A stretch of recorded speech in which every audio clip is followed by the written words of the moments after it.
Hello, good morning. Welcome to Sunrise Daily. This Monday morning, I'm Chamberlain. So bright and cheery, right? Good morning and welcome. Today is September 4. I'm Ayo Makinde. Welcome to the program. Well, yes, indeed, a lot going on, but it turns out that some bad eggs in the police force appear to be giving the police a very, very bad name. And this has come up time and again. And that is why, there's been several attempts to ensure that this kind of behavior is stamped out in the Nigerian police. But at the moment, it just keeps rearing its head. So over the weekend, images again appeared, one in Owerri and then the other, which you'll get to see. So it turns out, but incidentally, Owerri and Rivers, and the one in Owerri where the policeman was just clearly harassing and assaulting a citizen and all kinds of narratives and kinds of words. And then the one in Rivers too, which you equally get to see, where a policeman brutalized a citizen. And this kind of thing tends to tug at the hearts of training, recruitment, the ethos of the police, meaning that there'll be several questions concerning how the kind of trainings that the policemen get from the academy and then get into the force, which is why inspector generals, upon inspector generals, they grapple with these kind of things. And the kind of recruitment process, the kind of people that get into the force, because this also comes up wherein if politicians keep allowing, just keep chunking people into those areas, chances are that they just feel they'll be beholden to those quote-unquote authority, to disregarding the law to a very large extent. But some of these images, which all over the place online over the weekend, eventually, actually, the one in Owerri was summoned by the Inspector General of Police, and so many would expect that proper disciplinary action will be meted out to such person. And then the one in Rivers, the police authorities say they've seen this video, and so they investigated the matter. But they're also quick to let the citizens know that you can't actually get across to them when this kind of matters. So it's going to be very, very instructive for the police to be sure that they rein in these kinds of people. And it wasn't long ago, by the way, where the acting Inspector General of Police did tell us that he was ready to not just hit the ground running, but to ensure that things are done right. Let's just serve you a reminder of what he said upon assumption of office. Now, I have just been decorated, and I'm looking forward to taking over tomorrow morning by 11 a.m. I really can't describe how I feel presently, but if I have to tell you anything, I will tell you that right now, I feel like a tiger inside of me, ready to chase away all the criminals in Nigeria. And some other time, I feel like a lion in me, ready to devour all the enemies, internal enemies of Nigeria. That's my feeling right now. Thank you. A tiger, a lion. Well, I'm hoping that the police would also look at the logo of the Nigeria police, which is an elephant. Is it one that is going to literally crush the criminals on the foot, or the one that is too slow to move? Sad to say, really, as Chamberlain has said, just some bad eggs, literally giving the entire system a very bad name. Not a pleasant sight, no doubt about it. Chamberlain, one of the things that usually comes to my mind when I look at the activities of some of our security operatives and law enforcement officials is that they don't remember the importance or the significance, the meaning of putting on the uniform and doing anything. It is not you, the policeman, that people respect. It is what you represent. You represent the Constitution of the Federal Republic of Nigeria. I think, as Chamberlain, as you have mentioned, in training, let that be. I have never been to any police training, but let that be the strong point. Nigerians don't fear you as an individual. They respect the uniform that you represent. You represent the Constitution. You literally represent the president of the country. In any part of the country that you are, that's what you represent.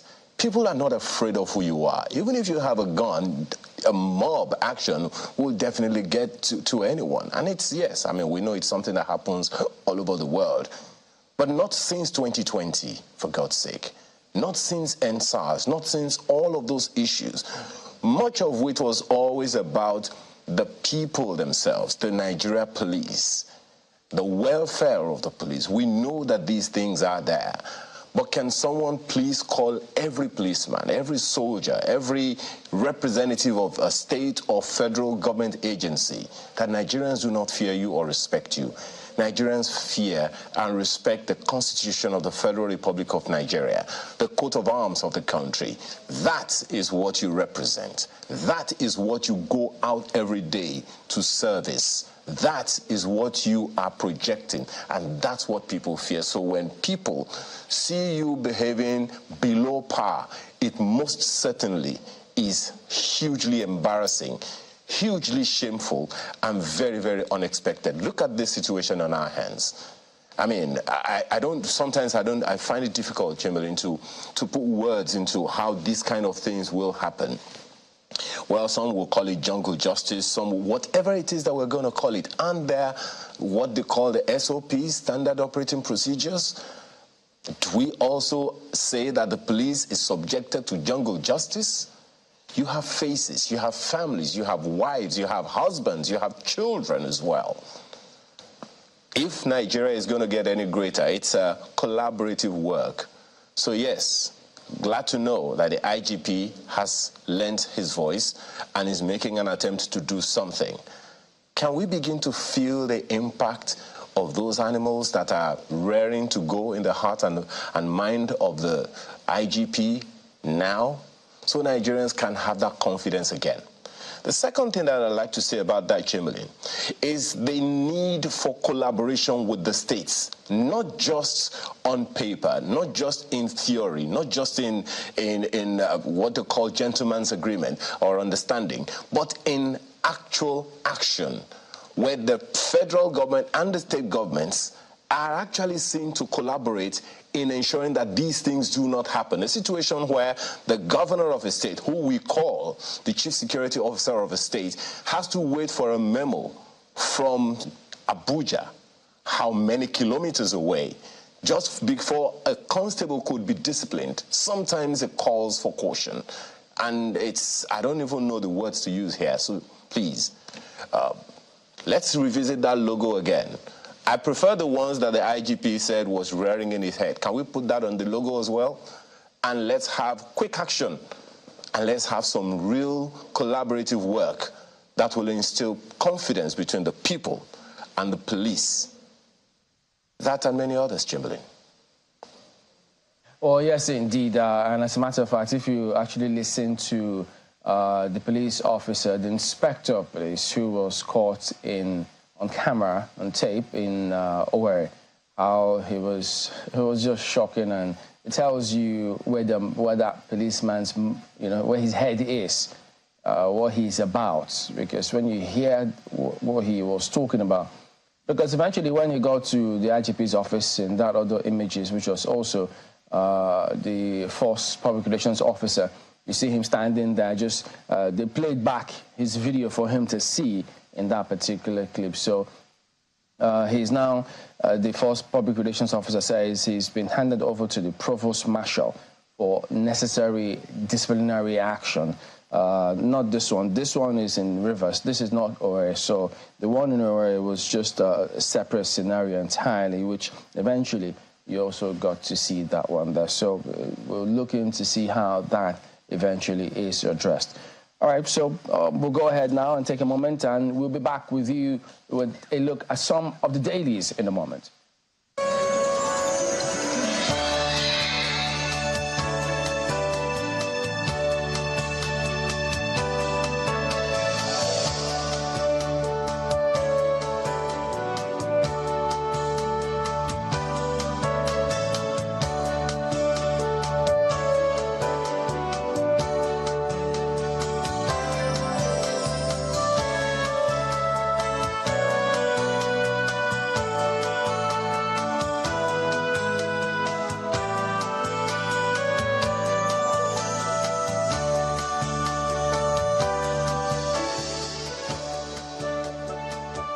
Let's begin the papers with this Nigeria today, and what do we have on its front page? It's literally talking about governance, and that's it right there.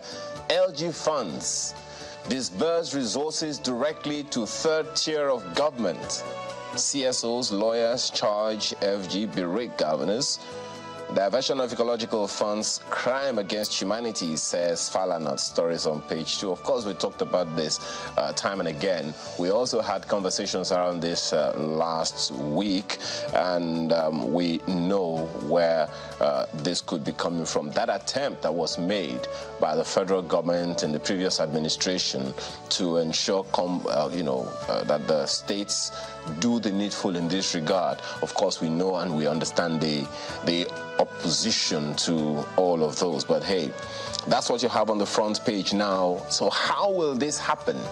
Are we saying that there's going to be another constitutional amendment so that account that the states and the local governments share is discombobulated, or what?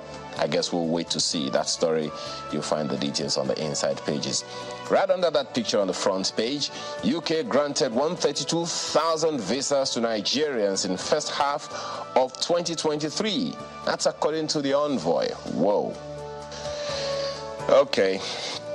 That story is on page 4. Find the details on the inside pages. Right beside the nameplate, Nigeria's active mobile subscriptions rise to 220.5 million in July 2023.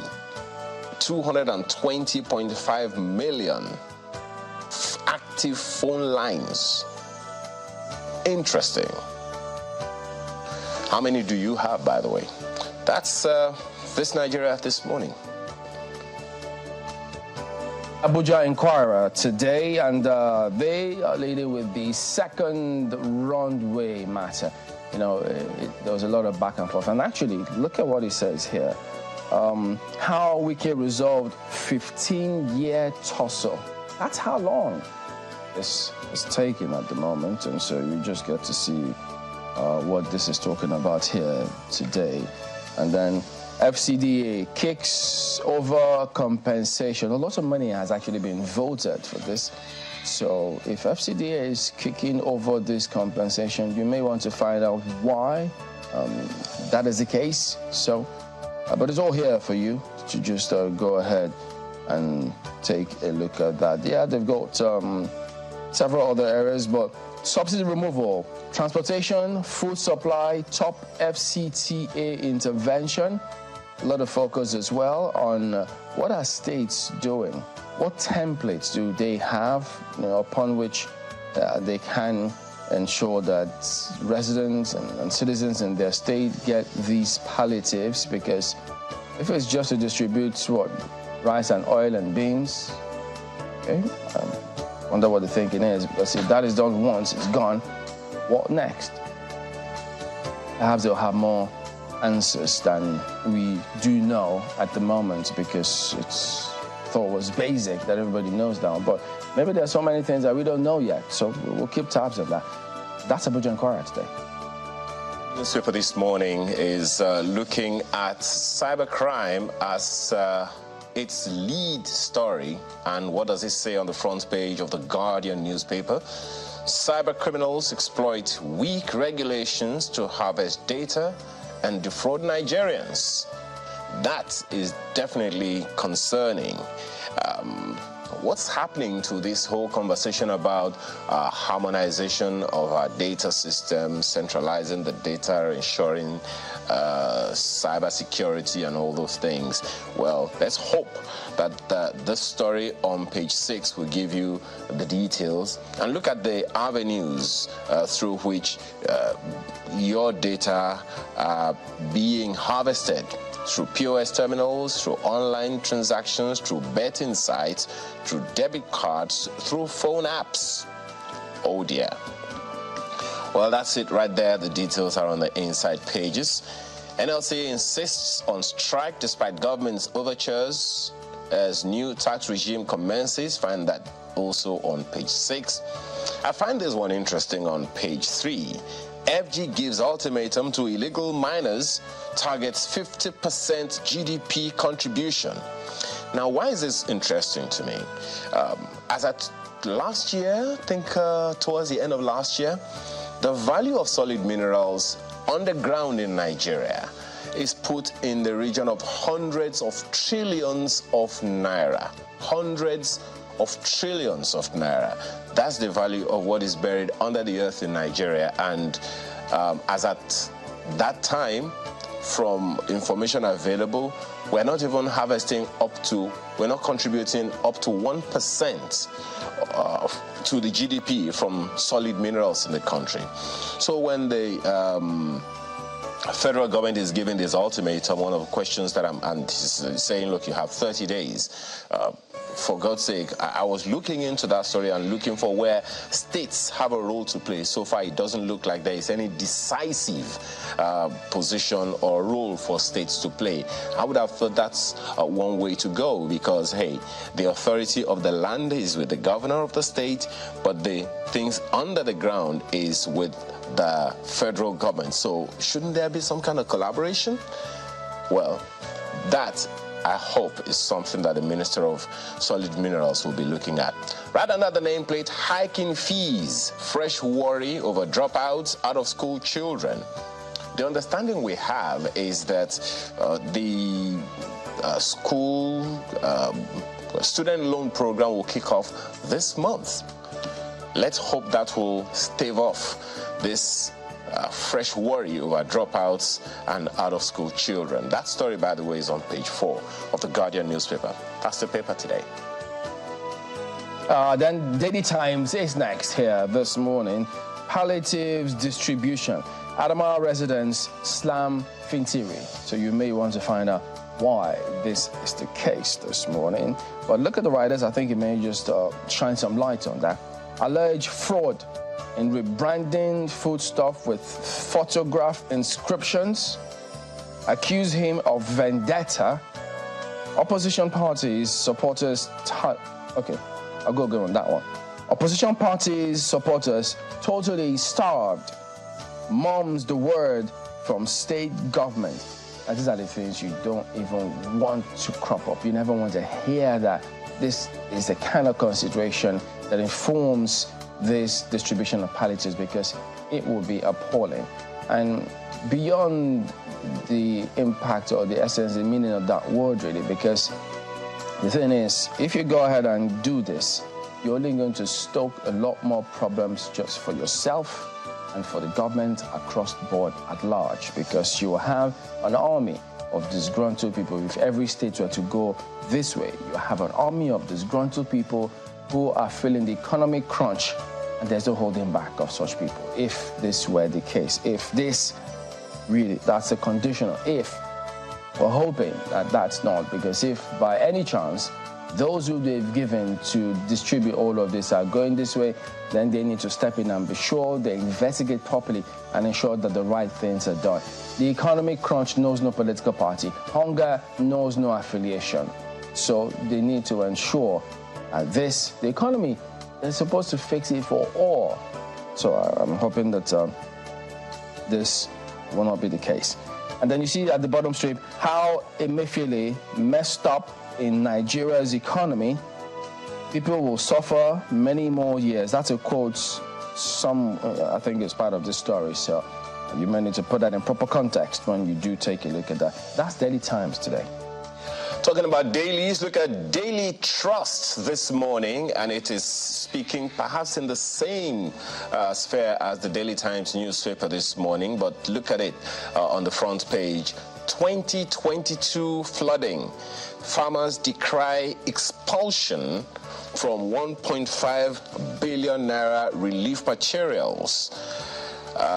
Again, going back to that statement and the comments Chamberlain made, let's investigate and be sure that these things are not real, particularly in the light of what the president declared when he was talking about the food security, when he declared an emergency on food security in the country. And then this, look at the riders. We identified beneficiaries through SEMAS. state emergency management agencies. That's according to the National Emergency Management Agency. So you see the similarity between the two stories on the front page of the Daily Times and on the front page of the Daily Trust. But then right under that, the second rider, farmers need flood-resistant seeds. That's another conversation altogether, but you find the details of all of that on page 4 of the Daily Trust newspaper this morning. Right under that nameplate, military kicks as PSC wants police to lead terrorism war. Okay. We keep talking about collaboration with the agencies, but then, hey, that's what we have now, and let's just hope and pray that this doesn't degenerate into anything horrible. And on the far right under the word trust, experts differ as FG celebrates 400 days of zero grid collapse. Something to cheer? That's the Daily Trust newspaper today. Leadership next. So this is something I think, okay, let's see what it reads. At Leadership Twitter Spaces, Gabonese junta out to protect Bongo's interest. Stakeholders reveal. You may need to get a lot more on this one. Africa must think outside the box to address coups terrorism, ascribed to Sandy. I don't know who that is, but you may check it. Africa still faces serious political conflicts, ascribed to the AU. Then the question is, so do they have the capacity, the AU now, to address all of this? Of course, there'll be questions about all of that. Wait a minute, that picture you see right there, guys, let me just read the title. A suspect arrested with ephedrine, skunk, and nitrous oxide, that's laughing gas, concealed in, wait for that, semovita packs and dry pepper for exports to South Africa and Kenya at the Murtala Mohammed International Airport, Lagos, at the weekend. So that's how the paper so captions that one. So, oh boy. And so just all sorts of things you get to see now. And then the authorities just have to keep pumping them up when they do some of this and encourage them to do a lot more. Of course, internal processes should be strengthened such that you don't get the kind of wrong stories we hear previously of stray bullets, and which, anyways, we're waiting for NDLEA's investigation on some of those matters, as a matter of fact. 1 trillion naira anchor borrowers loan, rice farmers seek presidency's intervention. You may want to find out, okay, why do they need intervention if they already accessed the loan? Have they accessed the loan? What are the conditions? Maybe that's why they want you to read it. That is Leadership this morning. Nigerian News Direct has this on its front page. FG targets 50% GDP contribution from solid minerals. Stories on page 2. To review Mining Act, establish Mines Police. Remember, we hinted at this last week as well. We have a mining police, but then, hey, that's what we're having now. I guess we're going to see how that's going to operate. Issues 30-day ultimatum to illegal miners. Find the details on page 2. Enough said about that one. Right above the nameplate, African countries to pay $56 billion more on debt raised on capital markets, according to research. The details of that you'll find on page 21 of the Nigerian News Direct this morning. Now, this human angle story that broke over the weekend, and it's since attracted the attention of the governor of Lagos State. Medical bill payments. Sanwo-Olu gives hope to 13-year-old with missing intestine. I can't even wrap my head around, how that will happen in the first place. But, oh my God. The story is on page 17. That's the Nigerian News Direct today. Vanguard is next. 7.71 billion naira rise in naira value of forex deposits shoots up money supply. Passive money dominates with 82% share. Analysts blame forex reform. Others warn it may hamper economic growth. So, there you go.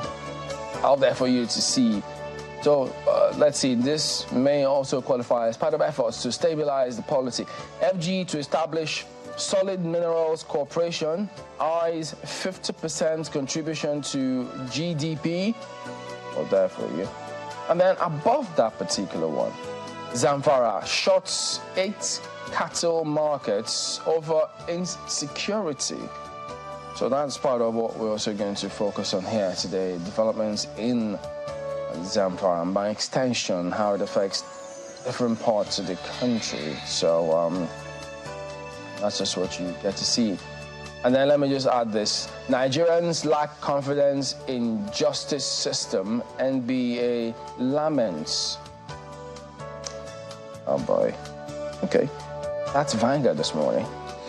Look at Daily Independent this morning, and it's also talking money in its lead story. Forest liquidity constraints to linger despite reserves boost. Lead story of Daily Independent newspaper this morning, and of course the story continues on the inside pages. Right under that picture on the front page is of course the story of that picture. FG gives illegal miners 30 days to join artisanal cooperatives. Says Solid Minerals will contribute 50% to Nigeria's GDP. Again, it's good to underscore the importance of collaboration with states. That conversation needs to happen so we can have a long-term productivity from our solid minerals space worth hundreds of trillions. I'm not sure whether it's even naira or dollars, but that's what you have on the lead story, on the lead page. Beg your pardon, yes, lead page of the Daily Independent newspaper this morning. Right above the nameplate, Huriwa asks Tinubu to deal with naval officers' complicity in crude oil theft. Is that a confirmed story? You may want to find out the details. It continues on the inside pages because, of course, we know what the Navy has said about that one, and a number of other things that so many people are also saying about that particular story. That's the Daily Independent newspaper this morning. Okay, New Telegraph is next. OPL 245. You're unfit to talk about corruption, Buhari tells Adoke. Says cases ex-AGF cited as reference originated from a government in which he administered justice. So, what is it with justice system and the ministers in the temple of justice? Because earlier, there was which paper was that talked about, I think, an NBA lamenting the Nigerians lack confidence in the judiciary. But it is lawyers, first of all, who make up all of that body and the benches. So, and then this, if you could rely on what the president is saying, when the AGF, who's a lawyer himself, presided over at the time, and then this kind of things happen. So, we saw a similar scenario too when a professor was made Minister of Education during, I can't remember which government now. There was a lot of ASU strike, and people thought, well, we thought that you were coming with a lot of background information and know-how, institutional memory, how to address all of this, and the rest is history. So what goes on when some of these things happen and they're expected to change it?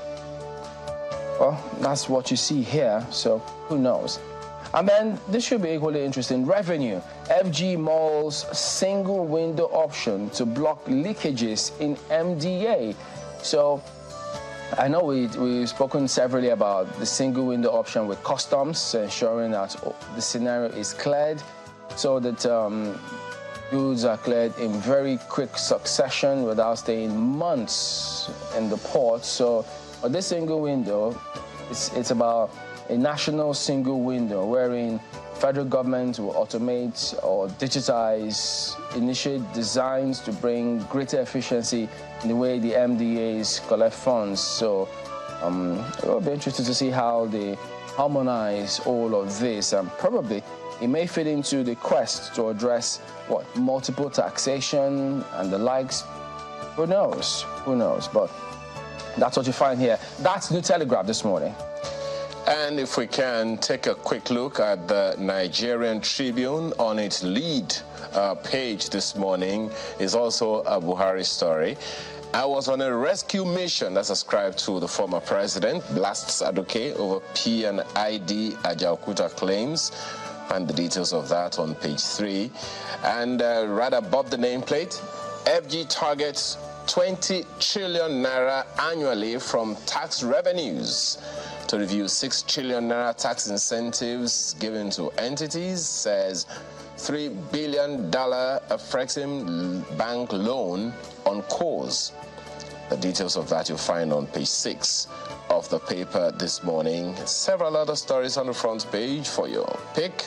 PDP wins Edo LG polls as LP APC kick. Stories on page 22. 15 LGAs, 224 communities affected, displaced by flood in Niger. And a number of other stories you find interesting right there on the front page. But this is not very pleasant. Many injured as event center collapses on guests in Ekiti. Need to find out what happened there, because it is definitely not a pleasant one. And that's the Nigerian Tribune this morning, bringing us to a close of this part of the program where we look at the papers. But there are some issues that you will find very interesting today, so please stay with us. We'll be right back.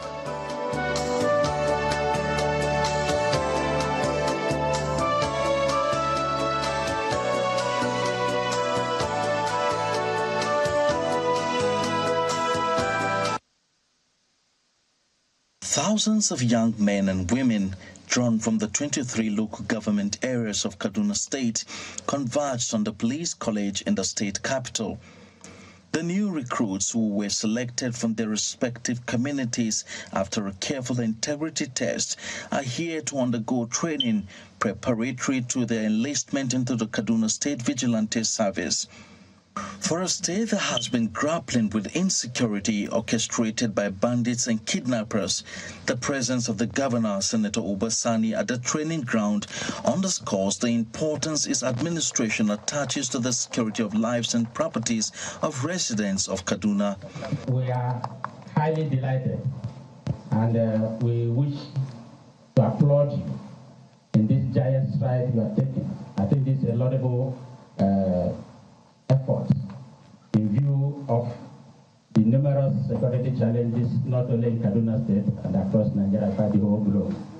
The recruitment and screening of the trainees was in collaboration with critical stakeholders, including local government chairmen, traditional and religious leaders.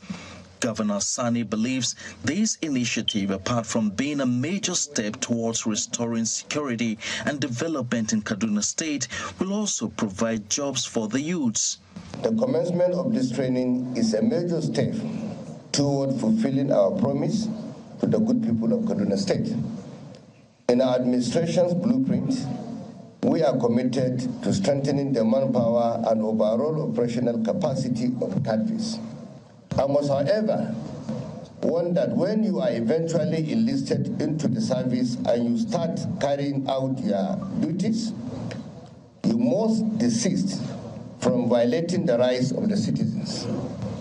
CADVIS was set up to protect the people, not to violate their rights. This personnel injected will definitely improve the security situation in our dear state, Kaduna State. Faced with the challenge of inadequate personnel to successfully wage the battle against bandits and other criminal elements in the communities, the Kaduna State government remains optimistic that the recruitment of these able-bodied men and women into the state vigilance service will assist the conventional security agencies with actionable intelligence due to their knowledge of the local environment.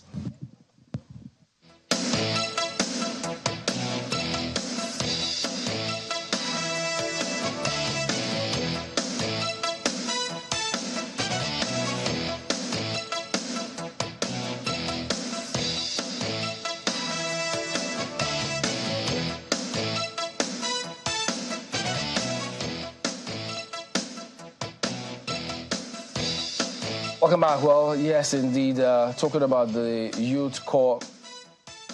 It's getting some distraction in my ear. Last month, some residents, some terrorists actually, abducted 8 National Youth Corps members in Zamfara State. Or they were actually traveling in an AKTC, that's Akwa Ibom Transport Corporation bus from Uyo to Sokoto, then going through Zamfara when the terrorists attacked and kidnapped them along with the driver. We understand that there were eyewitnesses who said that there were actually 11 members, but 3 of those corps members escaped.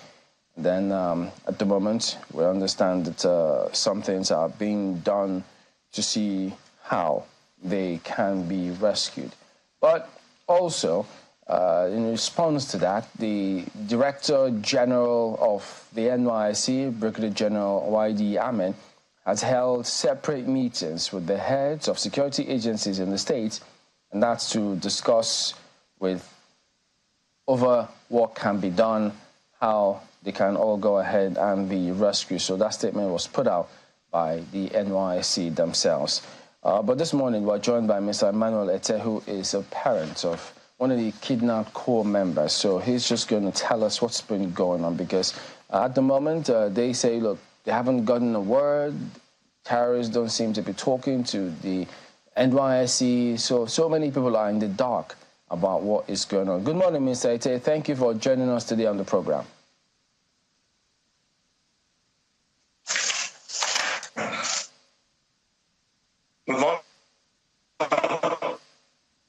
Yeah, well, it appears the connection appears a little weak. We don't know if you can hear me still. It must be very tough and trying times for you and parents of the kidnapped youth corps members. So at the moment, do you have any word from either your ward or even the terrorists or the NYSC about the whereabouts of your ward?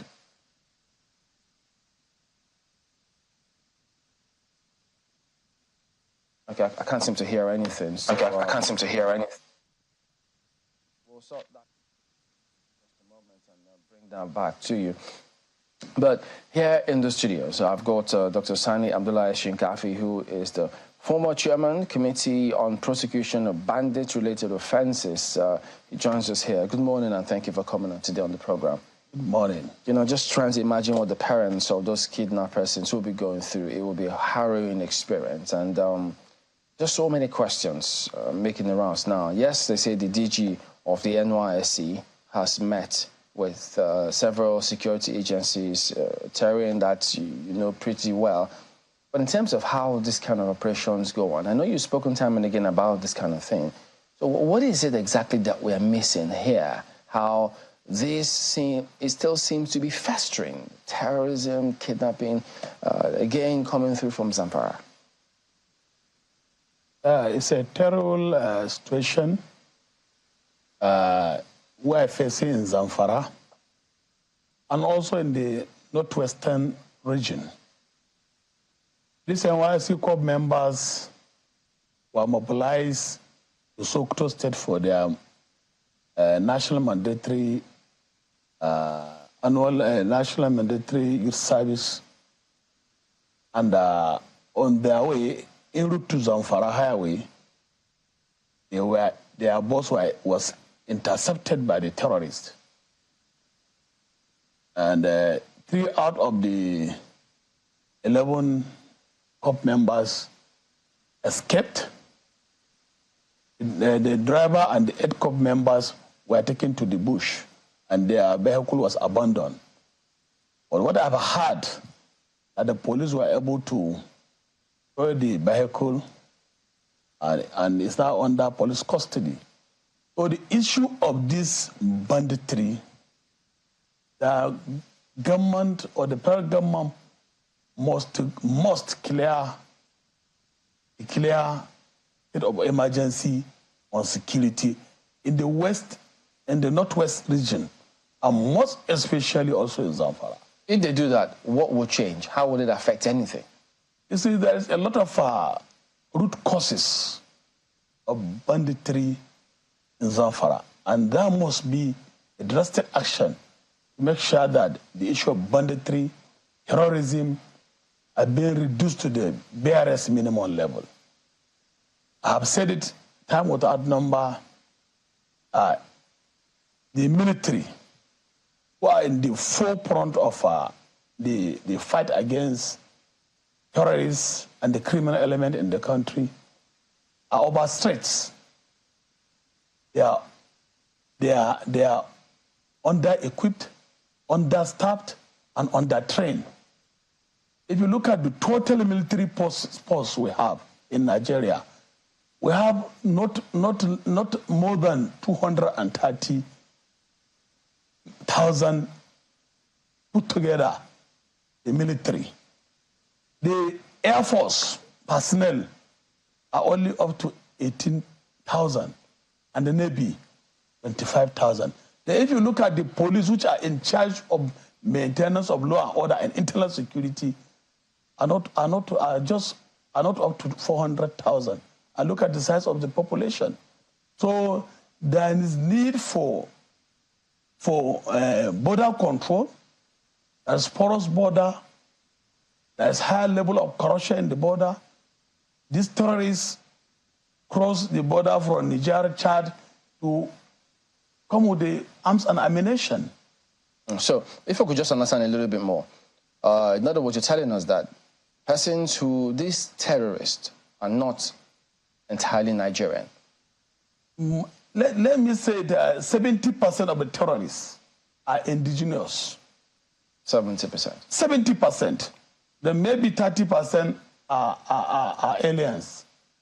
If you go to Zamfara, most of these notorious armed bandit kingpin were born and brought up in Zamfara state. Each and every local government has their own kingpin, they call it Kachala.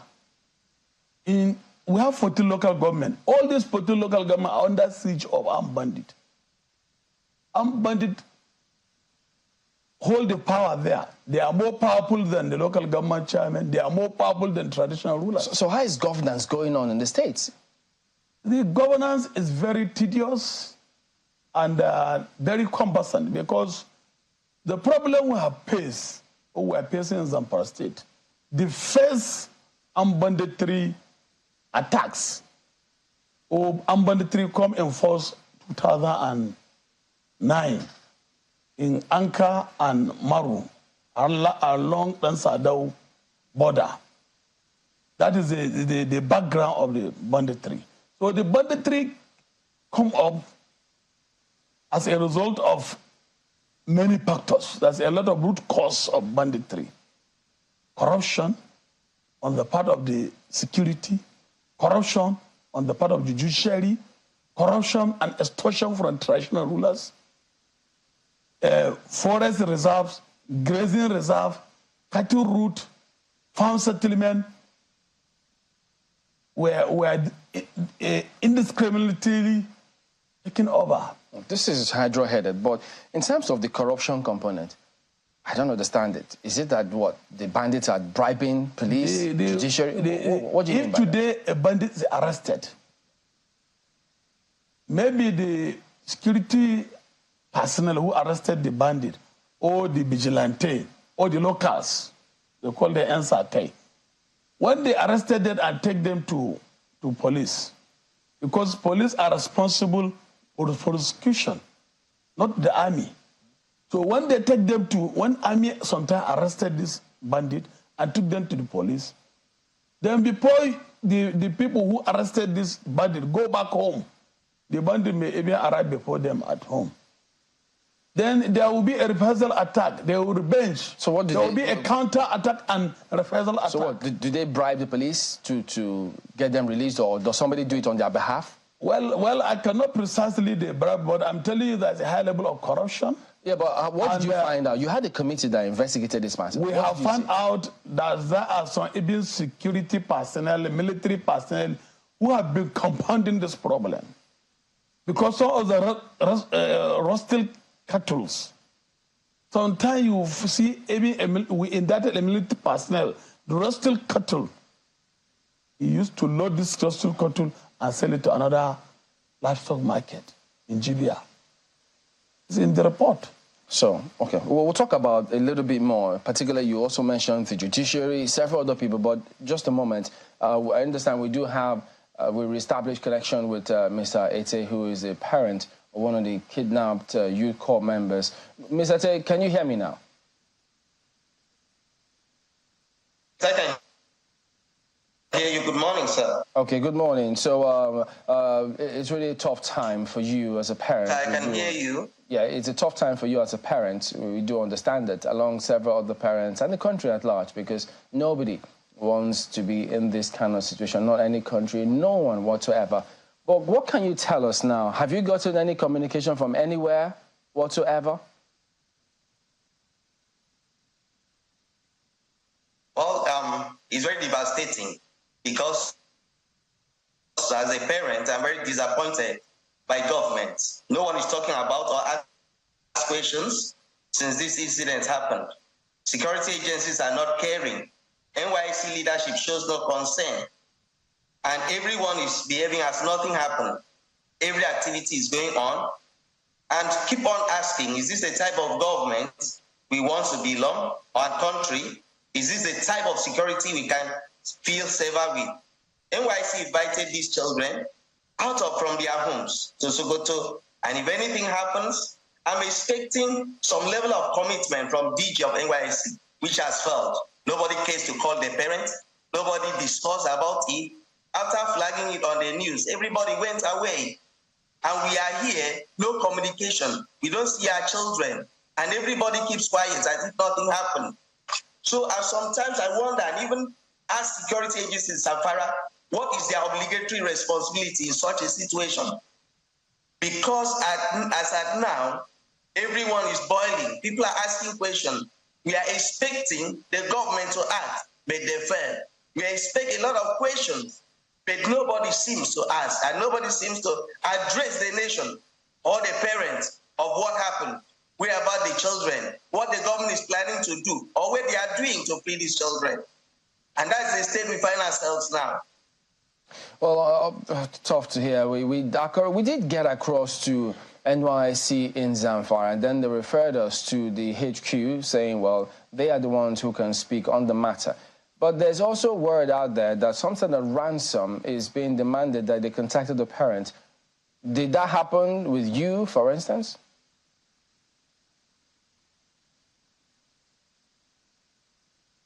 Are you still there, Mr. T? Okay, it looks as if we lost that. So, well. And where are we seeing them? They are no more coming. They are not calling. And where are we paying ransom, even if they want us to bring? No communication.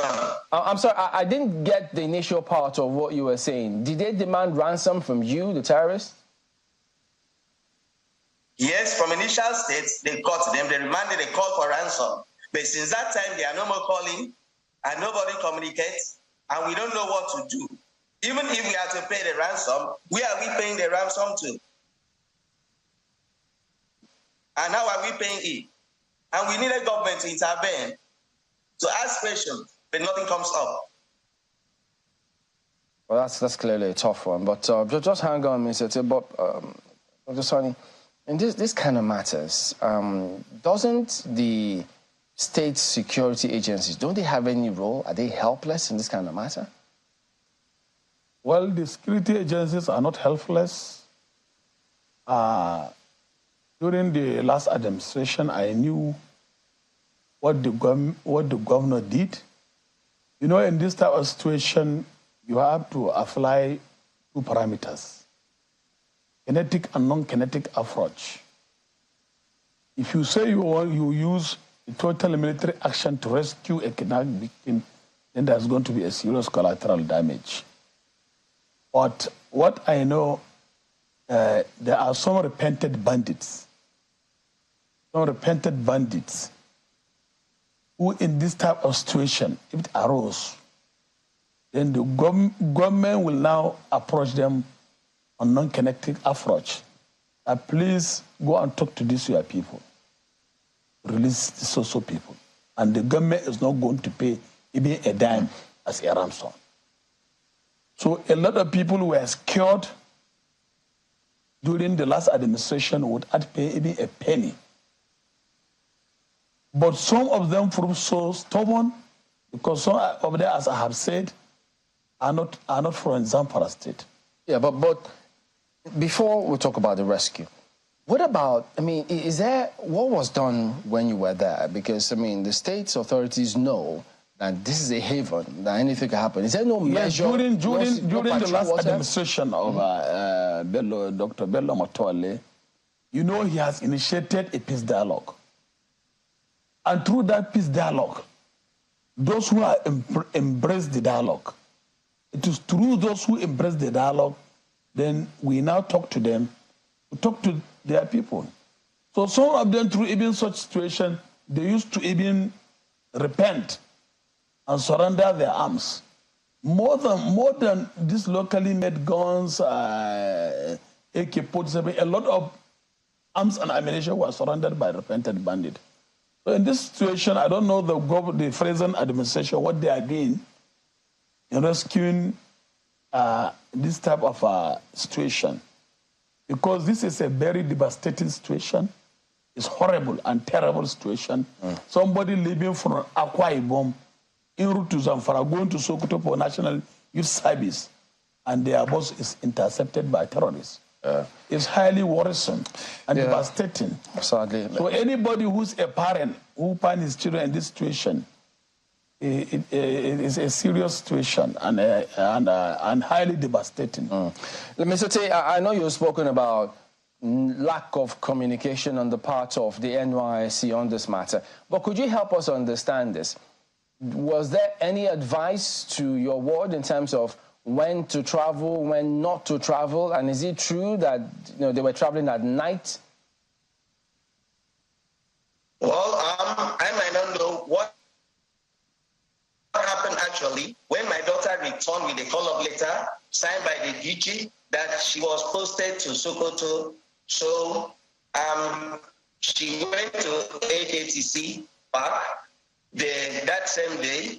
Then she was asked to come the next day, that all the coppers going to the route to that camp to Sokoto, there is a bus. They're making arrangements to take them from the park directly to the camp. So they left. She left their house the next morning.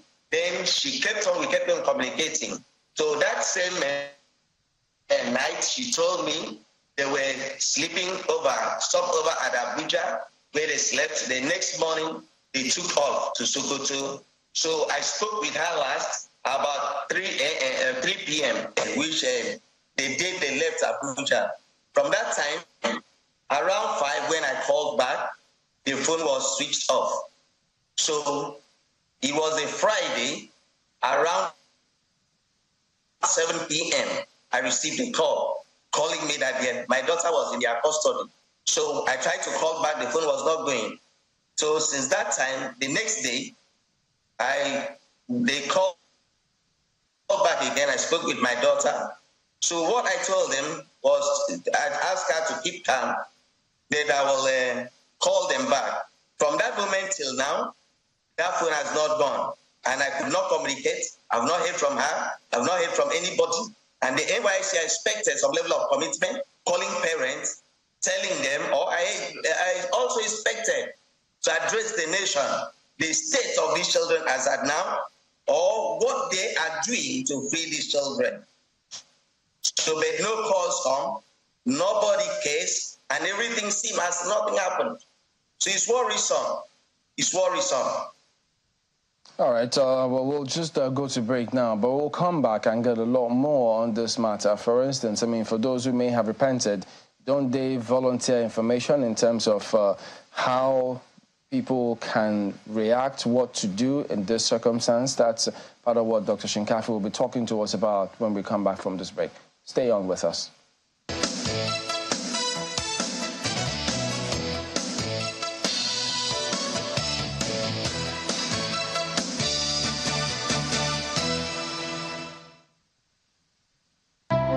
We are passionate about two things in Nigeria: The first is football. The second is our rice. And nobody celebrates like a Nigerian. So, for every goal scored, every mark made, you can be sure to always come back home to rice. Celebrate with Nigerian Premium Big Bull Rice. Homegrown just like you. Big Bull Rice. Tasty rice. Nourished you.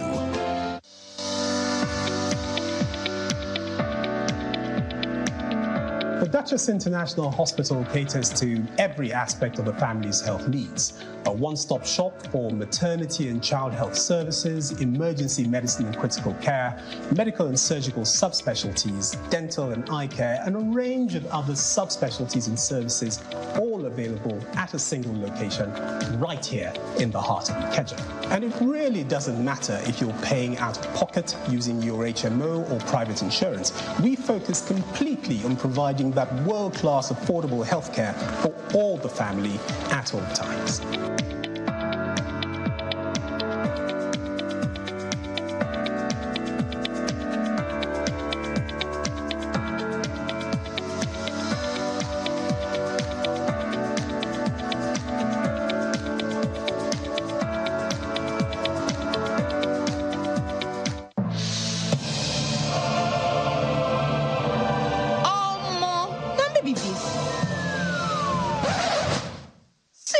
Trouble.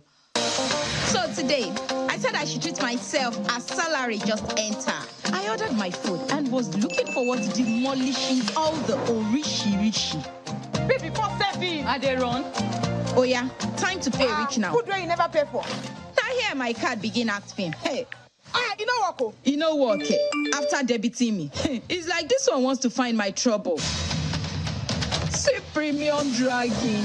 Oh, because this card did not work. Save yourself the embarrassment. Get a card that works with MoneyPoint's personal banking. Download the app, request for a card and have it delivered to you in 48 hours. Experience banking on point because your money no go hang.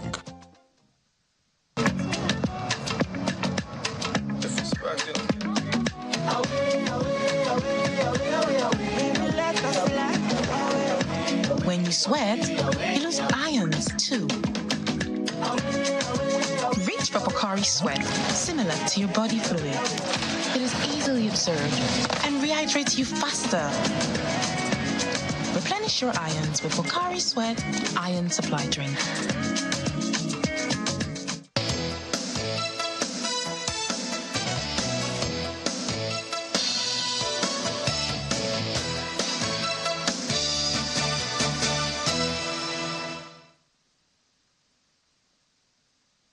Thank you so much for staying with us to having that conversation around security, particularly in the interest of our young in the country.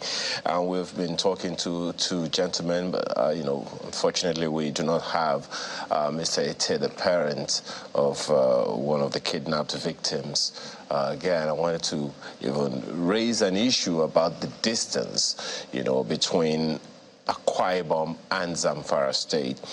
If you do a simple Google search yourself, what you will find will be rather shocking. That it will take you something in the region of 20 hours, more than 20 hours, the shortest distance of 3 options, more than 20 hours in some cases. 17 hours, whatever number you choose, depending on the time of day that you are going, the kind of vehicle you're using, the kind of the time of day that you are traveling, and all those things. And so those are issues that are in consideration there, and one is wondering if it wouldn't be a good idea for the NYSC, for instance, to take charge of commuting these children across the country, because, look at this situation that we've put these parents who have no duty being in the kind of situation that they have found themselves now. And let's just hope that with all of these conversations that we're having, indeed, that parents are getting some feedback from the authorities as we speak. Because unless that is happening, I'm wondering if there is anything that we are doing here that we couldn't have done better. But let me come back to you, Mr. Shinkafi. you know, sitting as chair of that committee on prosecution of bandits-related offenses in Zamfara State, I don't know if you can tell us what are the things you found out as causes.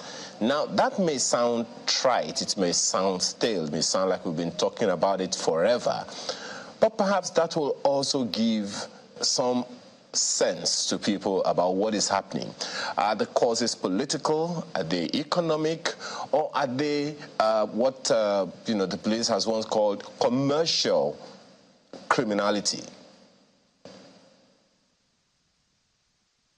Well, let me correct you. I'm not the substantive chairman of the committee for now, and the former chairman committee on prosecution of armed bandit and bandit-related offenses. So that is the situation now. I'm not the present chairman, and I don't know who is the chairman now, but I'm the former chairman of the prosecution of armed bandit-related offenses in Zamfara State, under the administration of Dr. Bello Matola Maradun, who is now the present Minister of State for Defense. So the root causes of banditry in Zamfara State, it has a lot of components. And initially, or historically, banditry started from herders and the farmers' clashes and turned to cattle rustling, metamorphosed to cattle rustling, and also advanced to kidnapping or ransom, killing, displacement of innocent people from their ancestral homes, and rapes and armed robbery. But there's a lot of causes. Indiscriminate allocation of forest reserves, games reserve, grazing area, cattle routes. And there's higher level of corruption in the judiciary, among the security agencies, and the extortion of these Fulanis by the traditional rulers. There's forest border, there's a lack of border control, there's illegal immigrants who are not Nigerians, who have joined banditry. So in a nutshell, banditry is a criminal enterprise where a lot of people come together to commit a crime as armed bandits. Armed bandit doesn't have any ideology. They don't promote any ideology like ISWAP or Boko Haram, but they are terrorists and criminal. So the problem why the armed banditry in Zamfara State has not ended, there are a lot of reasons. There is no sustainability in the fight against crime and criminality in Zamfara State. Sometimes the military will do, like Air Force, will do a hit and withdraw approach. When they attack a camp or they hide out of armed bandits, today, they won't come back till after maybe 3 months, 5 months, even a year. And all these 14 local governments in Zamfara State are under siege of armed bandits and headed by a kingpin, which they call Kachala. And all this they had out during the MD Gusau Committee for finding lasting solution to armed banditry, were able to identify their hideout and their camps and their leaders. And we handed over this report to the state government, and we handed over the list of this hideout to Air Force and the military. But the military in Zamfara State are overstretched. They are under-trained, understaffed, under-equipped. And the terrain there also is not conducive, no accessibility, no access road. So and even some of the traditional rulers, because Zamfara state is also a state where it has been, there's a population of traditional rulers. It's only in Zamfara state we have 19 emirs, more than 278 or 300 district head, more than 1,000 village head. So some of these traditional rulers were indicted for aiding and abetting armed banditry in our committee reports. So there's a lot of root cause that if the government is ready to fight this armed bandit, there must be a total military operation against this armed bandit. Both the army operation, both the police operation, both the Air Force operation. So there must be a combined operation, and there must be a synergy among the security agencies, and they have to shun away the interagency robbery to achieve this thing. Sometimes the DSS will do intelligence gathering and give to action agencies, and this agency will not act within the time frame. So, well, Mr. Shinkafi, I'm happy that you are able to, tell us, the background and then where the challenges are. So, essentially, with the report that you've given to the state government at the time, and these issues that you have raised about a lack of cooperation among the security agencies, are you by any chance saying that lack of action is a deliberate activity or attempt by us as a people, without mentioning any specific agency now, to actually perpetrate this crime as opposed to making sure it doesn't continue? Because that's the way it sounds. Well, you see the military force, that is the army, who are in the forefront of the fight against the bandit in Zamfara State, is overstretched. If you look at the total military personnel in Nigeria, they are not up to 240 personnel. Well, pardon me, Mr. Shinkafi. Air Force, Navy, pardon and the me. Army. Just a second. Not up to 300. My apologies. Then if you look at the also police. Exactly. Police, 400 personnel. Just a second. So on what I'm trying to tell you that you just raised, on the issue of police that you just raised, it is the primary responsibility of police is not to fight crime, but to prevent crime. That underscores what you mentioned the other time about intelligence gathering, to prevent these things from happening. How come we are still in the space of fighting something we could have prevented? What, in your opinion, is responsible for this lack of cooperation or collaboration among the security agencies? Well, you see, police, they have a department called counter-terrorism. So that counter-terrorism sometimes, and the mobile police force used to do a joint operation task force.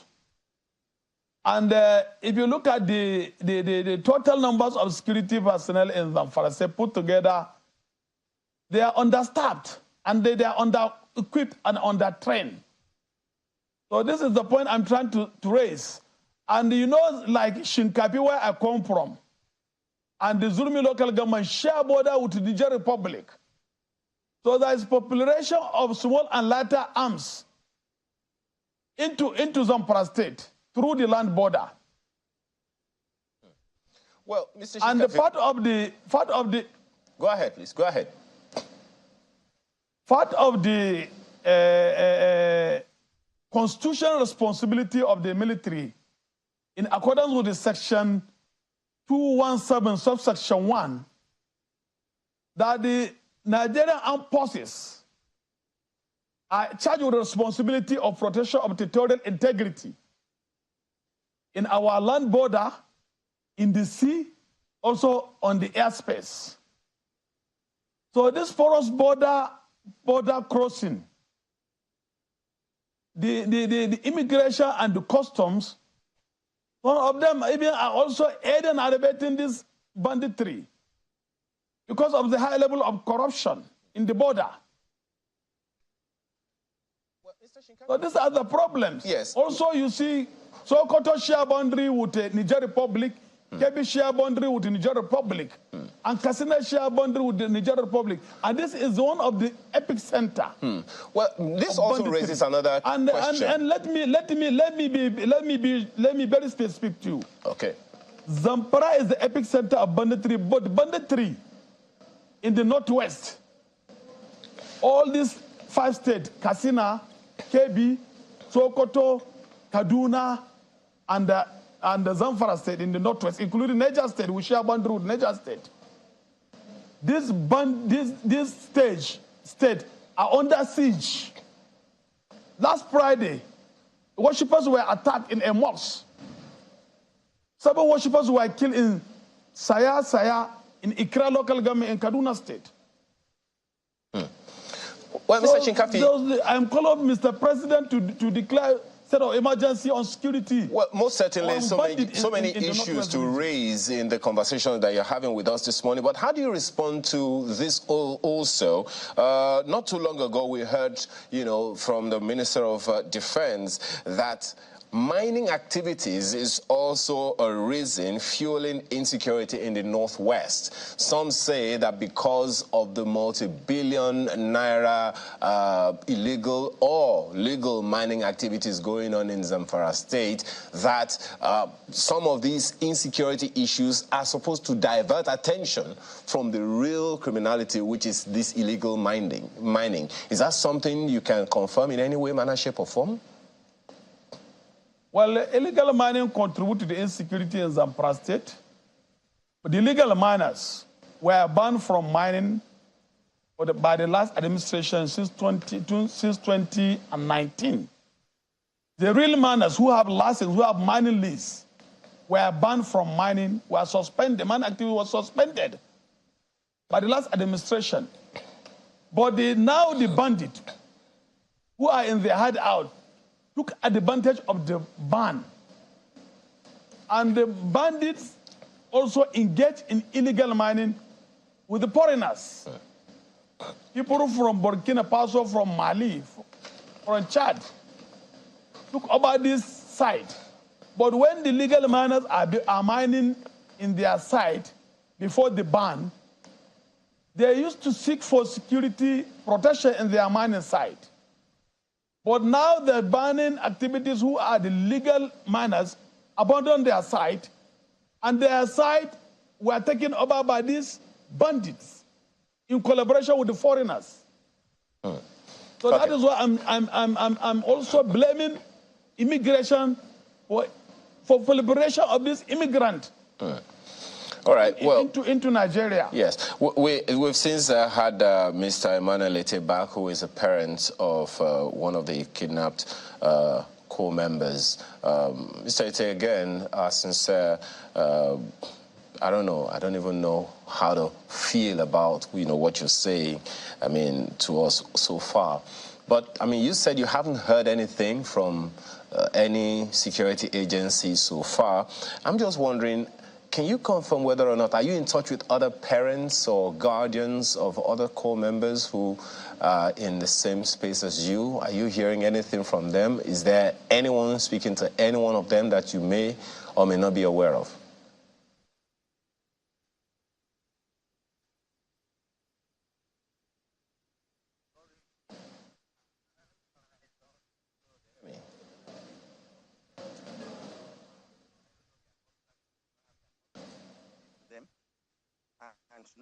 Mr. Ete, can you hear me?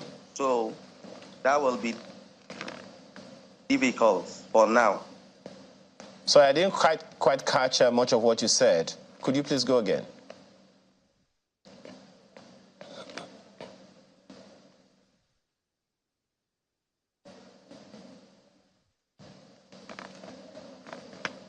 Oh yeah, the network is not very friendly to us. But Mr. Ete, it will be good to if you can, just make the effort as you are. Well, I mean, we really do sympathize with you and other parents. I'm just wondering if other parents have been contacted by anyone at all, be it the kidnappers, the authorities, the NYSC, anyone at all. It will be helpful to know if that is happening.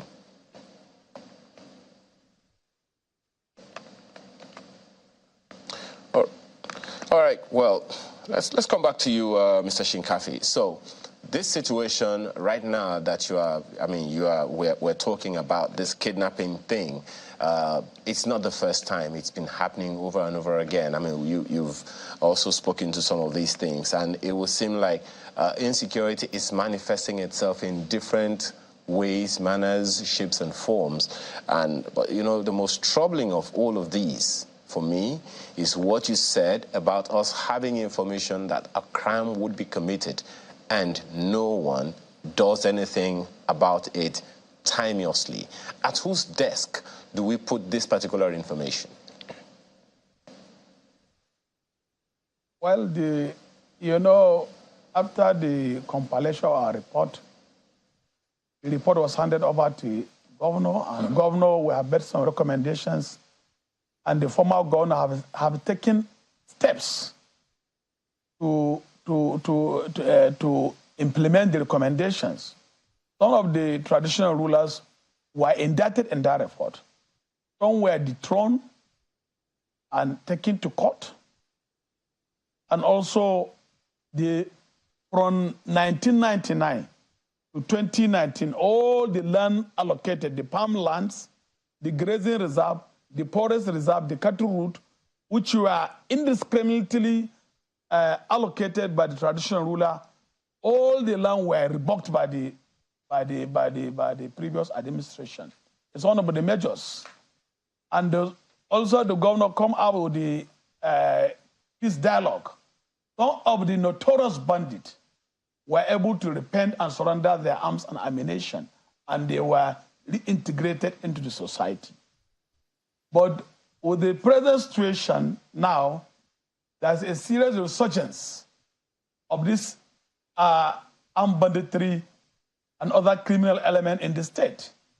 So what this administration is doing, I'm not part of it, and I cannot only brief for the governor or neither for the commissioner for security. But all the reports we have handed over to the government, and governor have done a lot to address the issue. All right. The major problem we have faced in Zamfara State, most of the politicians are toying with the lives of the innocent people, playing politics with the armed banditry or insecurity. Okay. In this last election, there's a lot of this campaign of calumny on this issue of insecurity. All right, just one more, pardon me, just one more thing before we go, to wrap up on this matter. If you can make it brief, that would be nice. Now, for those you say repented, terrorists that repented while you were in office, don't they volunteer information in terms of the mode of operation of terrorists such that when cases like this happen, security agencies know how to respond? Does that happen? Who did they pass information to? Are you aware of any? Well, the repented bandit, I know, the Frazon governor says not going to go into any peace dialogue with the bandit. What about the former government? But the former governor has gone into dialogue. If this type of situation happened, we used to reach out to this repented bandit, and this repented bandit will work with security agencies to either rescue them or to also collect them from their captors. Okay. Yeah. And without paying any ransom. Without paying ransom? Without paying ransom. Okay. Yes. But this administration, I'm telling you, many people were killed, many people were kidnapped. All right. More than 2,000 people were killed and kidnapped. Any place in Zamfara, any 14 local government is safe. So I'm calling on the leadership of NYSC to stop posting youth corps members to Sokoto, Kebbi, even Zamfara. Well, this is going to hit at the heart of the NYSC, how they handle this particular matter, because it's a very, very serious matter entirely. And they need to also communicate to the parents if they haven't done that, because you just heard one of the parents say, no word from the core. And we'll also keep trying to get across to the government and the governor to see what their response will be on this matter and security generally moving forward. But we have to thank you for coming on this morning. Sani Abdullahi Shinkafi, former chairman, Committee on Prosecution of Bandits-Related Offences. We will be back in just a moment. Stay on with us.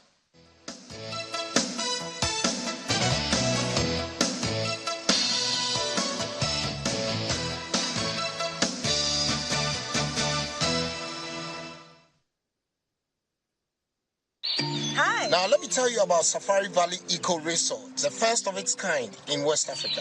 Upon your arrival, you are introduced to your butler, who plans your itinerary. We were surrounded by wildlife from the moment we entered the eco park. So many activities, all in the same premises. Visit the gym or the stables, they have it all. At my break, I'm able to practice my putting. We also went fishing on a man-made canal. Our tour guides taught us so much about the wildlife and how to interact with them.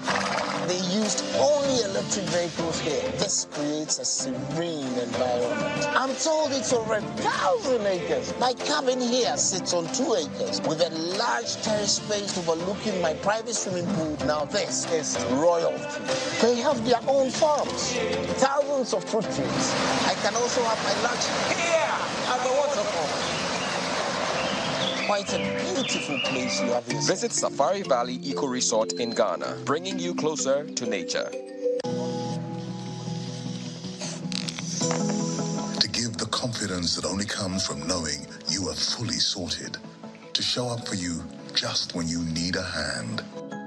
And when retirement comes with all its worries and storms, to ensure we will stand by you and give you the coverage that you deserve.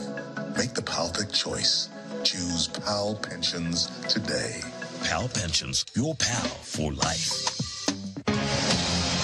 The rains are here again. Seasonal climate forecasts have revealed the possibility of flooding in several communities of Nigeria. Clear away solid wastes that block drainages and waterways to mitigate the risk of flooding in your area. Evacuate from flood-prone areas to safe higher grounds and report any flood incidents to emergency responders near you. Listen to weather forecast and comply to safety instructions. Disaster management is everybody's business. This message is brought to you by the National Emergency Management Agency, NEMA. NEMA, for the sake of the distressed. Let's go out in a blaze of glory. The associates and followers of Dr. Olusegun Agagu, former governor of Ondo State, remember a distinguished statesman as the human community marks the 10th year of his transition. His time as governor remains evergreen in the annals of our history as a state. To mark 10 years of the departure of the icon, a colloquium will be held on Thursday, 7th September at the Dome, Akure by 10 a.m. Theme: Purposeful, Proactive and Impactful Governance, a review of Governor Agagu's tenure. Guest speaker, Professor Akimbo Adeshomoju. A honorable man and a careful planner, Olusegun Agagu lived a simple life and departed in glory. Continue to rest in peace, your boss and leader. This message is powered by Right Honorable Victor Olabinton and Mr. Ayo Fadaka for the Remembrance Activities Planning Committee.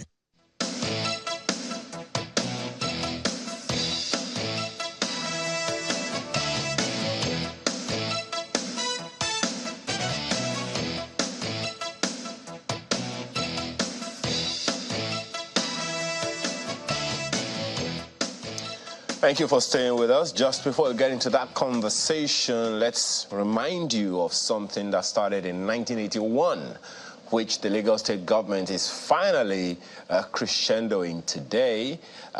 We'll bring you more details on that as time goes on, but as you've seen right there, Mr. Dr. Austin Tamjo joins us this morning to have a conversation around FG's policies to revamp the economy, assess governance across states, and to strengthen inter-ethnic relations in the country.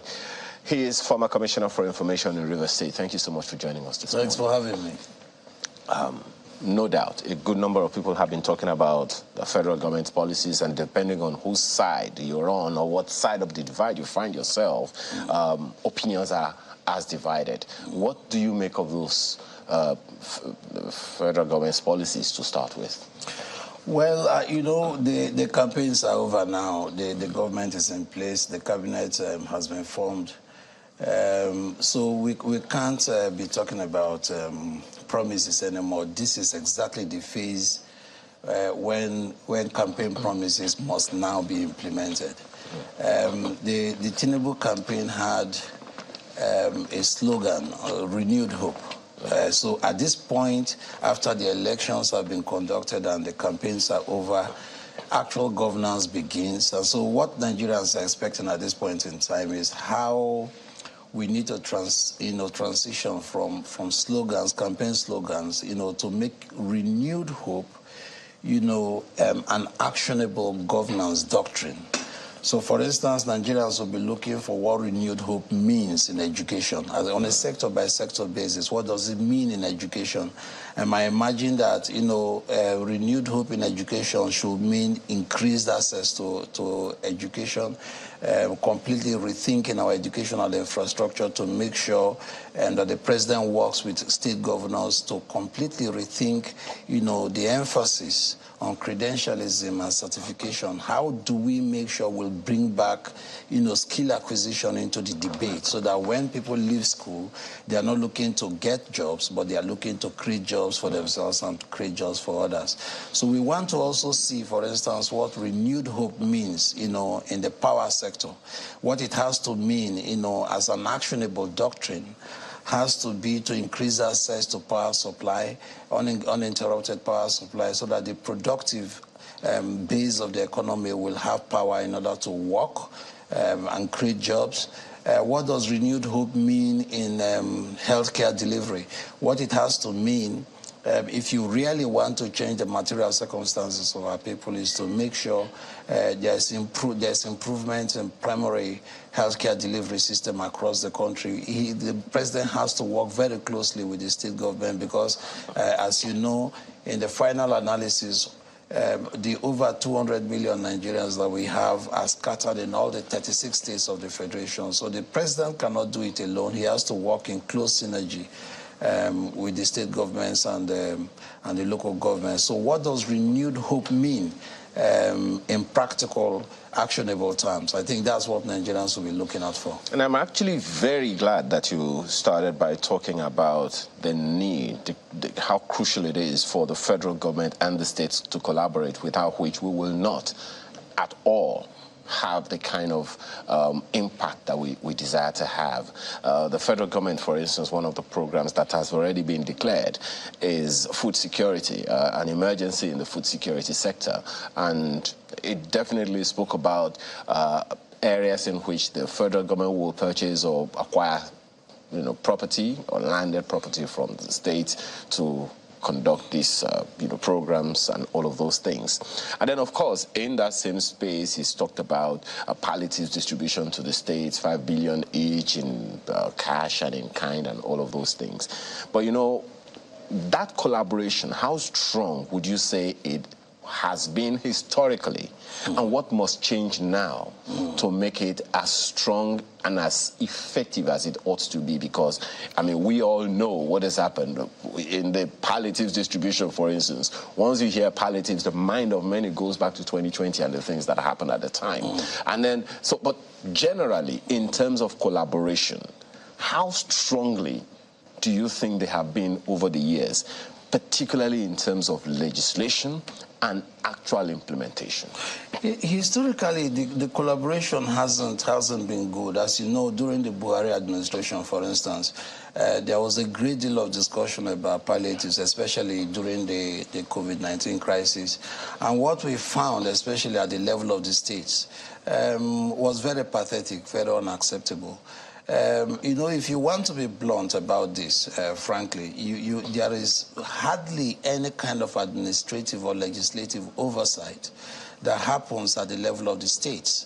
I'm afraid that you can't expect politicians to hold themselves to account. You will have to find a way to work with the legislature to make sure that there is legislative oversight. But unfortunately, across the spectrum, we haven't seen that kind of legislative oversight. So the governors are basically left to their devices.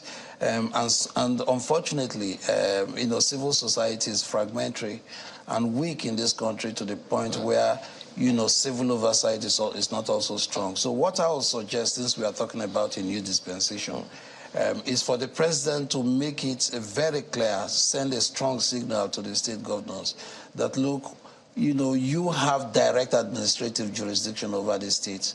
And so the policies of the federal government will have to find practical resonance on the ground in your states. And I can't do this without your buy-in. So you have to make sure you drive this process.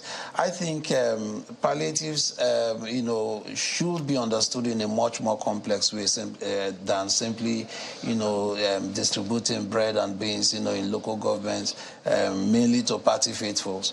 I think that when we are talking about palliatives this time, it should be institutionally guided. In most states, the ministries of social welfare are not very strong. So maybe we have an opportunity now in the final analysis to make sure that we institutionalize the distribution of these palliatives. I would personally prefer that the palliatives are not sent in the form of food, because that's not sustainable. We've seen that repeatedly across history.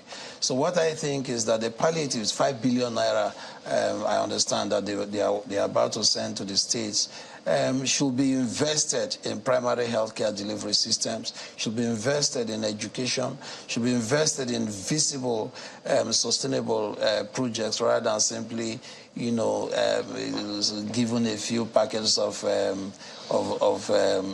beans and noodles to families, which, as well as we've seen, are not sustainable. But what I think I need to emphasize is that the governors must be brought, to take responsibility for the administration of their states.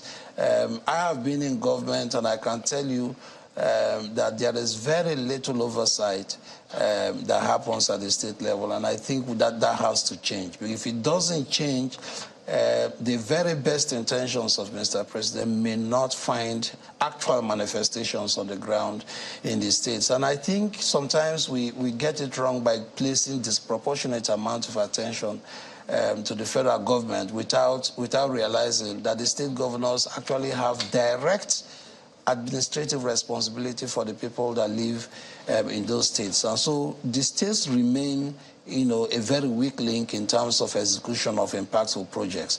So now that we have a new set of governors, except those who are returning, and we also have a new president whose administrative doctrine is based on renewed hope. As I said in the beginning, we need to find this renewed hope, completely rethinking our approach to sectoral delivery systems. You mentioned, healthcare delivery. Primary healthcare delivery is the closest. Primary healthcare is the closest, tier of healthcare delivery system to the people.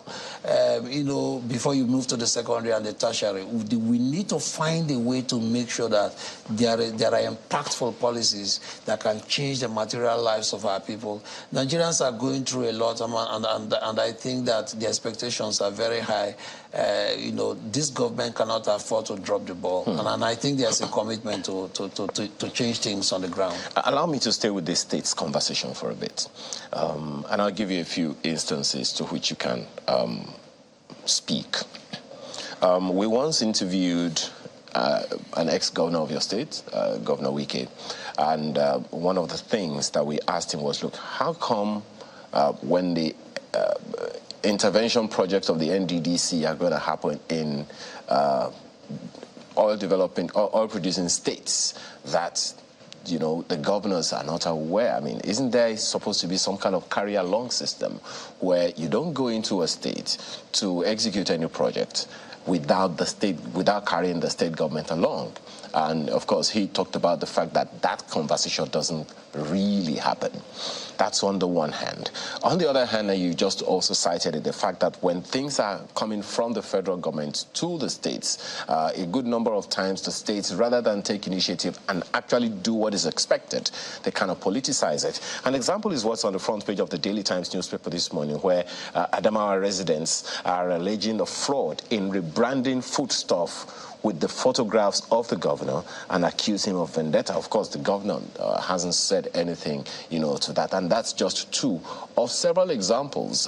In the previous administration, we had a situation where the federal government said, in collaboration with the states, we're going to pull 100 million Nigerians out of poverty. We know whether or not that has happened. So in terms of this collaboration, is it the legal instrument that is missing, the political will that is missing, or the supervision? What exactly is it that is making that collaboration difficult or not happen? I think the structures of accountability, in this country are simply weak. That's just the fact. Concerning the NDDC collaborating with states, I mean, there is really nothing wrong with that. But as you probably know, the NDDC itself has been over-politicized to the point where you would have expected, those who have technical competence, that's an intervention agency, so you would have expected those who have technical competence to head it, to set the developmental agenda for the region and drive the process. But what we've seen, especially in the past 8 years, has been a situation where people are just randomly selected, and put in the board, and then those who are appointed tend to be of different political tendencies to the governors who administer the state. So my hope, frankly, is that this is going to change in this new administration. A board has just been set up. There should be no difficulty. I mean, if development is the single agenda of these agencies and the state governments, there should be no difficulty at all in these parties collaborating to drive development, to the door of the people. So as I said, we need to see how renewed hope works, especially now that we have so many unemployed people in the country. There is talk of some debate about the percentage of those who are unemployed in this country. In 2020, the National Bureau of Statistics, put out the numbers and said over 33% of Nigerians were unemployed. But now, I think 2 weeks ago, we now have new figures coming from the NBS suggesting that they are rebasing the statistical metrics for calculating unemployment, and we now have 4.1 people unemployed in this country. How do you feel about that? I think that this is a very dangerous trend. The NBS is a very highly respected, very vital, strategic national institution. You don't fight unemployment by creating statistical debates.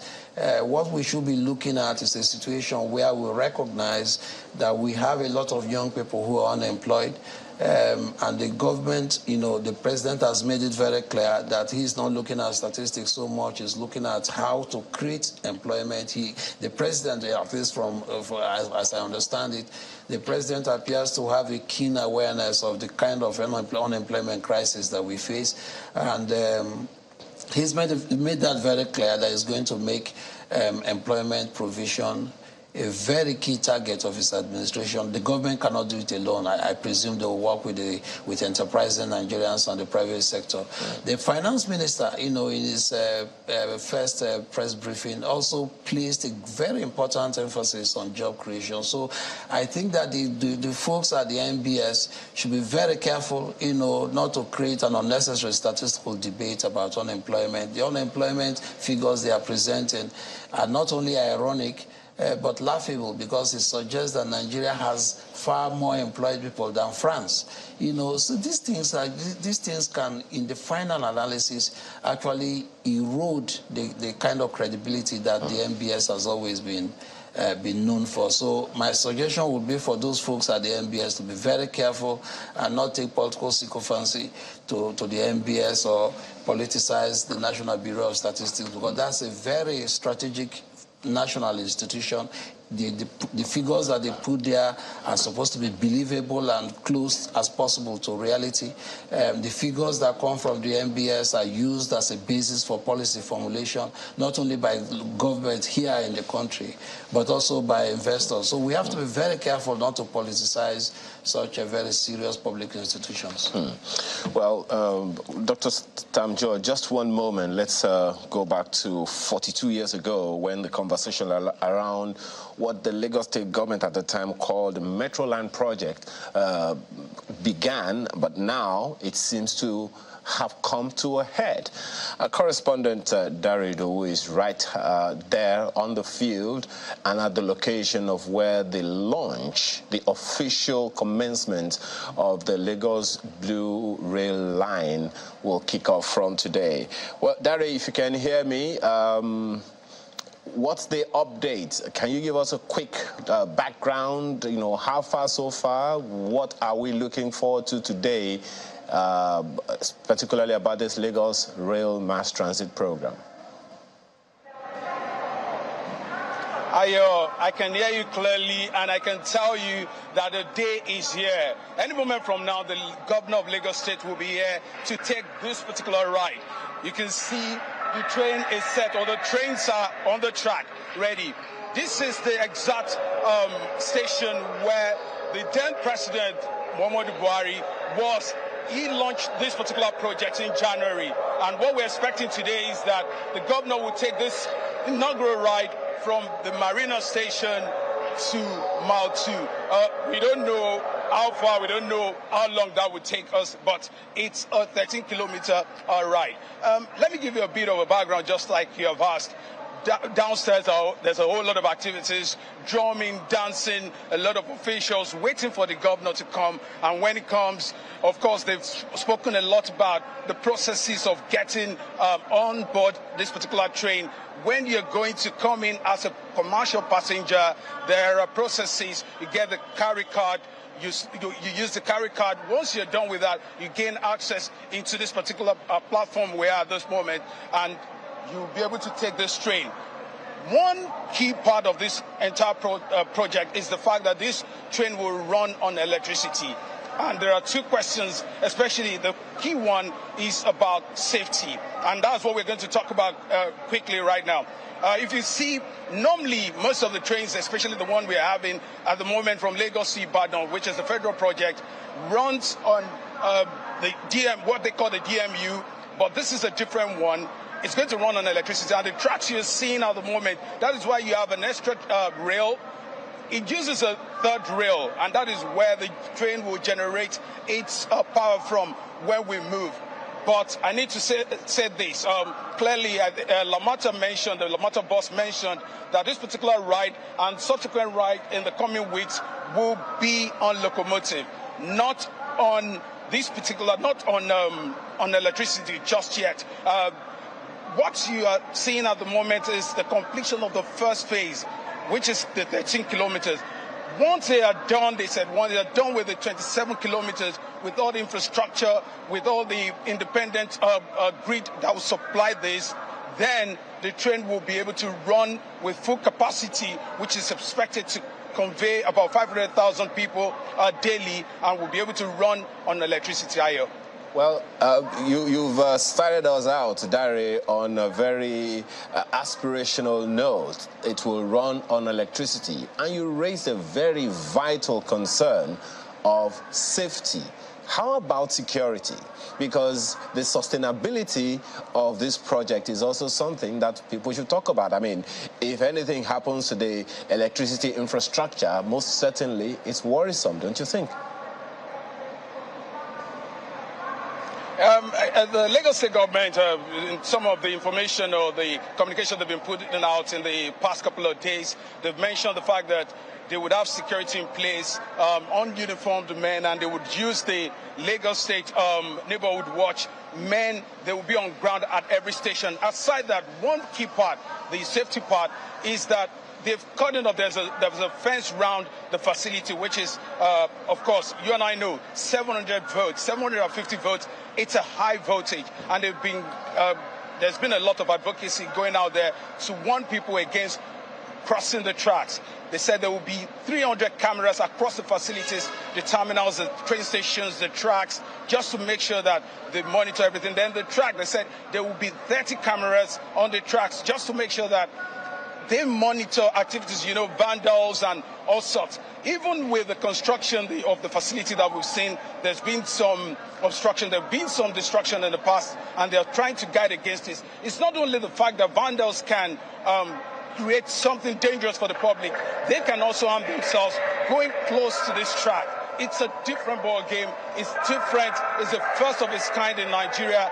Lagos, we haven't seen anything like this before, and that's because of the fact that the rail tracks will be on high voltage, and they've been trying to send out communication to the public just to make sure that they are fully aware of the danger.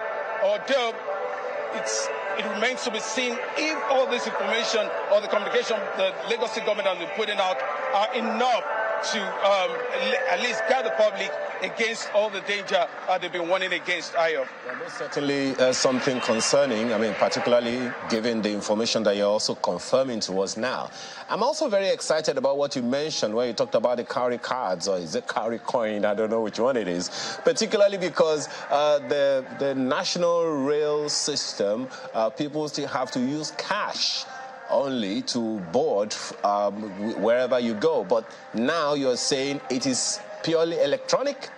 Exactly how is that happening? No cash transactions, just carry cards? Help educate us further. Okay, I'm going to start by explaining how much this would cost. If you're trying to take a full-length ride of this train, say from Marina to Mile 2, it's going to cost you 750 naira. Then the Lagos State, with the palliative in place, they've slashed the price by 50%. So you're paying around 375 naira. So what you would need to do is you obtain a card. You can load the card. It's just like your credit card. You can load it, have money ready in your card. Anytime you are ready to take a ride, you go to the train station. That is your access card. Once you have your card loaded, once you have money on it, you're able to take the ride from any spot. And that is how it's going to work. As we're coming in, we got a lot of the salesperson downstairs trying to sell the card to us. And that's the process. Do you want to buy a card? And they were asking if we're going to buy the card to have access to this. But you and I know that this is a special day. They're expecting the governor to come around, and a lot of people will take a ride with the governor. So I assume that today will be a different day. There will be a lot of access. Many journalists, many officials of the state and invited guests would have that unhindered access. They won't have to get the carry card. But from tomorrow or any other time you're trying to take this ride, this 13-kilometer ride, you would need the carry card, which will grant you access. You won't even get to this point that I'm standing at the moment if you don't have that card, Ayo. Well, it's very exciting to hear, Dare. Most certainly it's something every Lagosian should look forward to. As unbelievable as it sounds, it is finally happening 42 years after it was initiated. At what time exactly is this this commissioning supposed to happen? We're expecting the governor anytime soon? The time stated was 9 a.m. We're expecting the governor. Of course, downstairs, we will be able to show that in our subsequent crossings. A lot of officials are already there waiting for the governor. And once the governor comes, we expect him to come to this particular point. And if you can see the train in the background, that is the train right there. A lot of officials are already also on standby. The process is taking this ride before, of course, during the inspection tour, there was a facility launch, and there was eventually the official launch of this project, at least the phase one from Marina to Mile 2. So once the governor comes with all his officials and everyone, we would expect that it will come straight to this particular platform. get on board and we'll go on that ride. Of course, we'll be bringing you all the updates. I also have my colleague at Mile 2, who is also on standby. Eventually would also give you all the updates, what's happening there with this particular launch, Ayo. Thank you so much, Dari. We'll most certainly keep everyone informed about this. It is first of its type in Nigeria, and it has finally happened. Thank you so much, Dari, for wonderful reporting there. Well, that's Daridu, our correspondent, bringing you live updates about the Lagos Rail Mass Transit happening finally after so many years. Well, Dr. Tam George, that is definitely the kind of thing. You're looking very excited yourself. Yeah, you know, anytime there is many developments happening that will directly benefit the people, you know, I'm very much in support of it. In fact, as I was looking at his presentation on the screen, I was just reminiscing, you know, on my experience with rail transport system in Barcelona in 2011. You know, we need this kind of, you know, mass transit system that can move the largest amount of people at a time from one location to the other. It will create economic opportunities. It will make people, you know, find it easier to move within the city. And sometimes those who are, you know, transporting farm produce, you know, from one location to the other will get to the markets faster. So this kind of, you know, infrastructural development that can have direct impact on commerce and general commercial mobility is very exciting indeed, and we want to see more of this happening across the country. You know, this rail line that we're talking about is going to traverse quite a number of local governments, no doubt. And it brings to mind one of the stories on the front pages of one of the papers this morning, where CSOs and lawyers are asking the federal government to disburse resources directly to the local government authorities. You know, it's on the front page of this Nigerian newspaper this morning. And they berated the governors for all of that. Now, of course, you are not unaware that a good number of state governors have always opposed this. Speak to us about your experience, particularly when you were in government.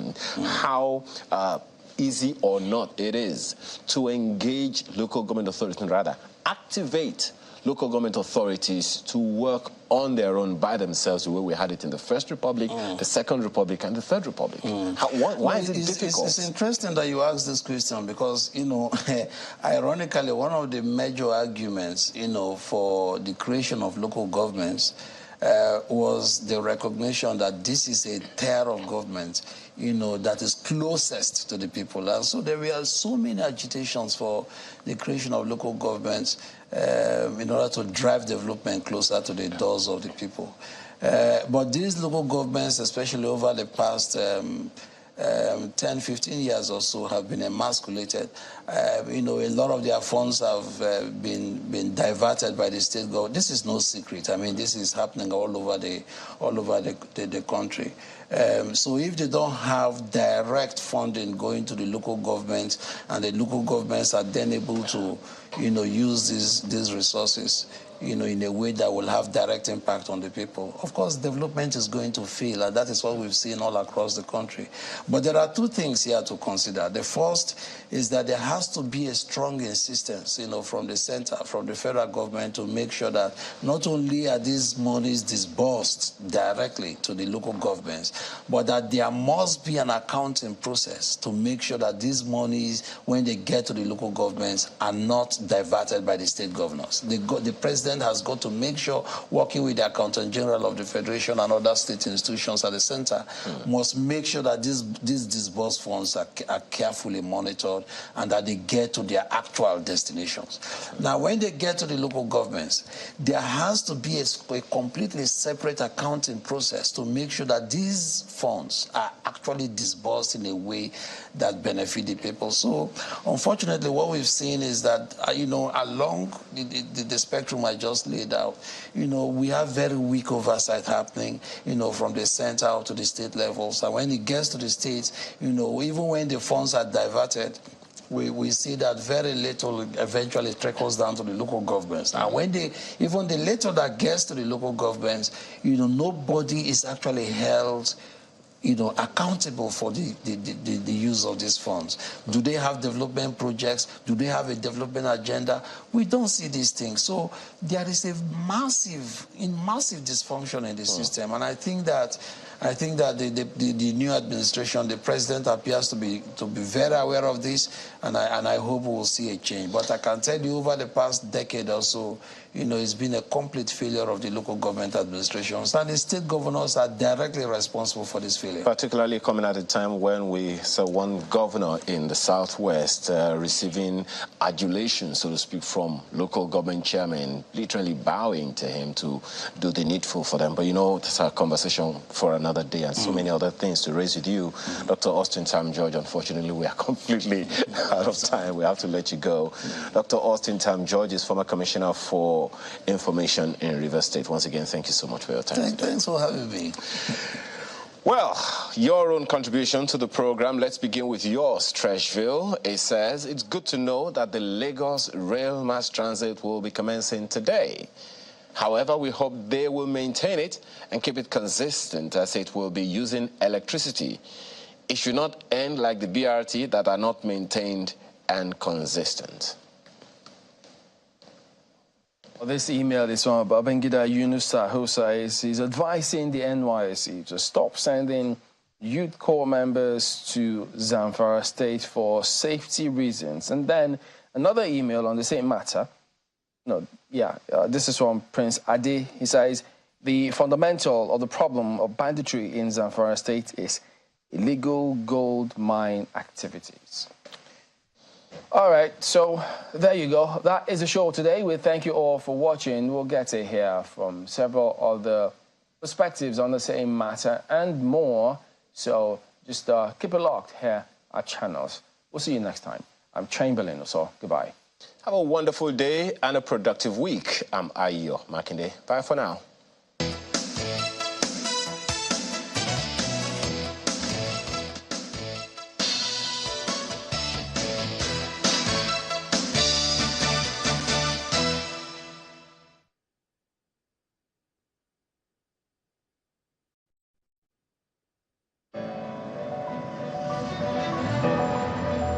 Hi, I'm Pato Rankin, and they don't call me World Best for no reason. I only deal with the best.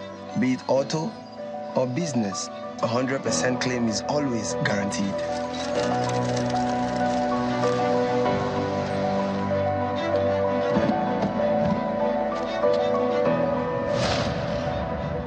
Welcome to World Class Insurance Services.